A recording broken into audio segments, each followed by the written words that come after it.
నీ వల్లే ఈ రాష్ట్రపు సంక్షేమం సత్యం నిత్యం సఫలం.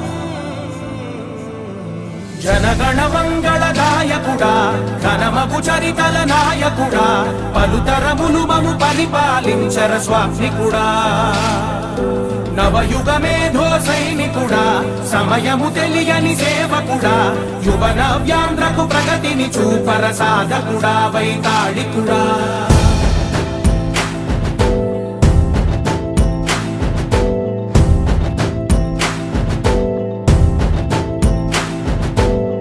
ప్రతి ఇల్లు నిన్నే నిన్నే పిలిచింది, ప్రతి గడప నీకే స్వాగతమంటోంది, ప్రతి మనసు నువ్వే గెలవాలంటోంది. పెద్ద కొడుకు నీవై తోడున్నావు చాలు జరుగుతుంది మాకు మేలు మేలు. ఇంటి పెద్ద నీవై నిలిచి ఉంటే చాలు విరిసి పోవ